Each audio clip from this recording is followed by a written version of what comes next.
Bela iniciativa da professora Carolina Maria, da Escola de Cinema do Maranhão, localizada no Centro Histórico de São Luís.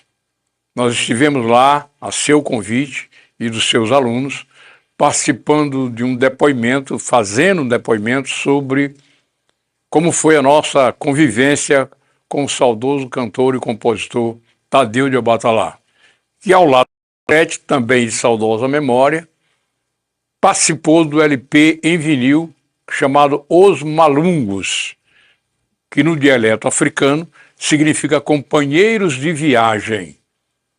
E dentre as músicas que ele gravou, uma era uma das mais importantes, Lá Vem o Acomabu, o verdadeiro hino do bloco Acomabu, ligado ao Centro de Cultura Negra do Maranhão.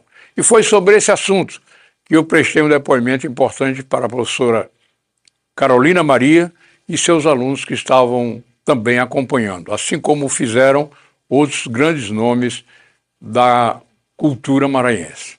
Para você acompanhar a partir de agora no ar. José Raimundo, a pergunta agora é sobre o processo de produção do disco Malungos.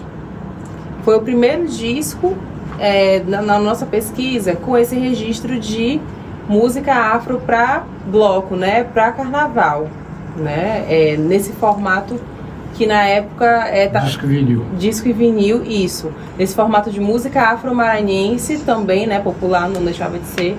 E aí a gente quer saber um pouco mais do processo artístico na época, porque a TV produziu, certo? A TV Raízes produziu o primeiro disco de Tadeu de Abatalá. Como é que foi esse processo na época e de criação também? Esse LP em vinil, ele decorreu, logicamente, de um pedido. E tanto o Tadeu como o Scred me fizeram no sentido de produzir esse LP do Canto Afro do Maranhão. Nós já havíamos produzido já em 1986 o primeiro LP do Festival de Toadas de Bumba Meu Boi na Praça de Eudoro. E aí uma coisa foi puxando a outra. E aí vocês têm repertório que sustente e dê para escolher várias músicas que podem de repente se tornar aproveitáveis junto ao público. Não era normal um artista maranhense gravar LP em vinil, a não ser que ele pertencesse a uma grande gravadora, fosse contratado. Então foi uma produção totalmente independente e aí não era feito aqui o LP, ele era gravado aqui no estúdio do saudoso maestro Nonato, da banda Nonato, seu conjunto, que ficava lá na Coama. E aí essa gravação era feita em gravador de rolo,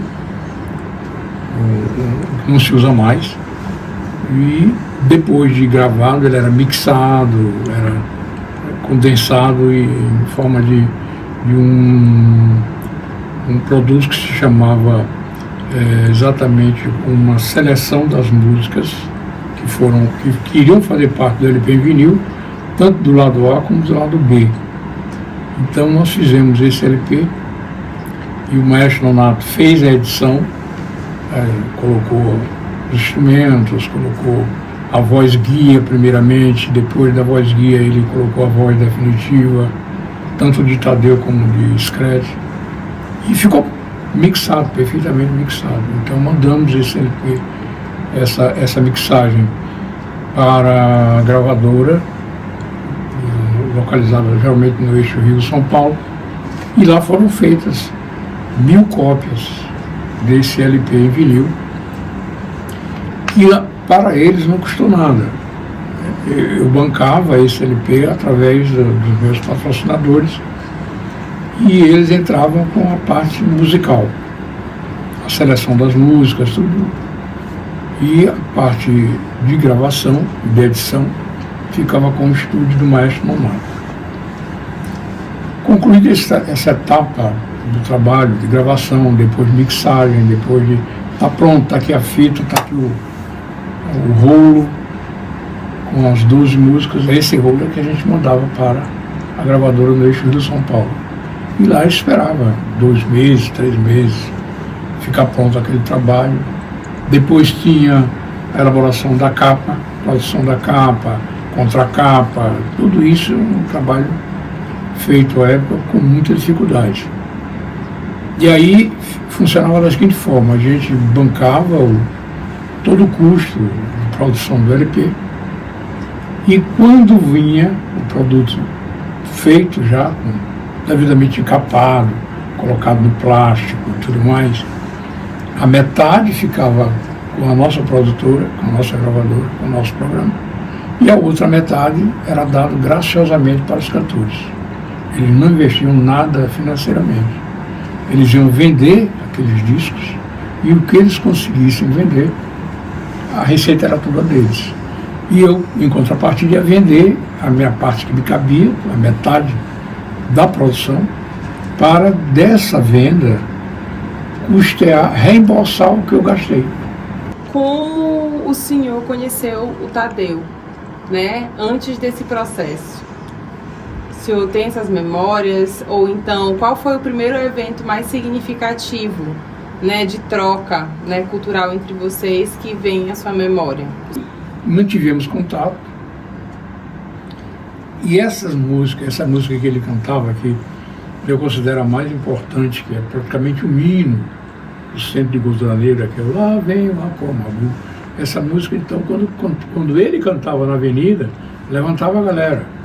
Então, aí, pô, essa é a música que pode ser o carro-chefe desse LP em vinil.